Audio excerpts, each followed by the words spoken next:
Merci Florian. Marine Le Pen souhaite démonter les éoliennes si elle est élue présidente de la République. Selon elle, les subventions aux éoliennes coûtent trop cher. L'électricité fournie par les éoliennes est subventionnée, notamment par Bruxelles. Et par de l'argent public, bien sûr. Est-ce qu'on peut vraiment se passer de l'éolien ? On est en direct avec Michel Davancins, membre du bureau de l'association anti-éolienne Vent de Colère. Bonjour monsieur, merci d'être en direct avec nous ce matin dans la matinale CNews. Les pro-éoliennes disent que ce n'est pas possible de se passer de l'énergie éolienne sans revenir au charbon. Qu'est-ce que vous en dites ? Ça, c'est totalement faux.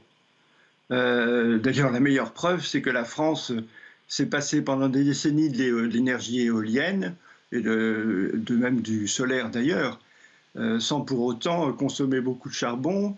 Aujourd'hui, nous ne consommons absolument plus de charbon pour produire l'électricité en France.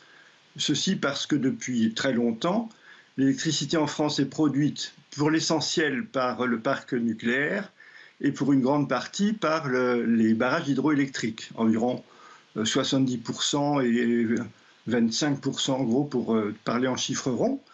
Et le complément, c'est essentiellement un peu de gaz, un tout petit peu de pétrole et quelques autres sources minoritaires. Mais il est totalement faux de dire, en France en tout cas, que ce passer des éoliennes impose de recourir à du charbon ou toute autre énergie fossile d'ailleurs. Oui, les projets d'éoliennes divisent de plus en plus, ça crée des tensions dans les régions. Qu'est-ce que vous demandez, vous, aux candidats à la présidentielle ? D'arrêter de subventionner l'éolien massivement, comme c'est le cas depuis des années, alors que ça ne sert strictement à rien. Il faut bien comprendre que l'énergie éolienne est exclusivement une affaire d'argent. Ça n'a absolument rien à voir avec le climat, et ça n'a pas grand-chose à voir non plus avec la production d'énergie électrique, puisque, je le répète, en France, nous avons une énergie électrique abondante, très fiable, très sécurisée et bon marché. On oublie par exemple de rappeler qu'en Allemagne, le consommateur paye son électricité 2 fois plus cher qu'en France. C'est ce qui est d'ailleurs progressivement arrivé en France. Si on continue à déployer les éoliennes aussi massivement, du fait des subventions massives qu'on est obligé d'apporter à cette forme de production qui est, par essence, par nature, très peu rentable.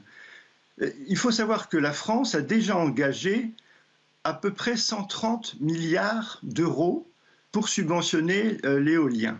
Alors, ce n'est pas moi qui le dis, c'est le rapport de la Cour des comptes. Oui. C'est facile à vérifier. Donc ça conduit forcément à ce qu'à la prise de courant, si je puis dire, c'est le consommateur qui paye ses subventions. Qui paye au final. Merci beaucoup Michel Davancins. Merci d'avoir été en direct avec nous ce matin dans la matinale CNews. Bonne journée à vous. L'actualité internationale.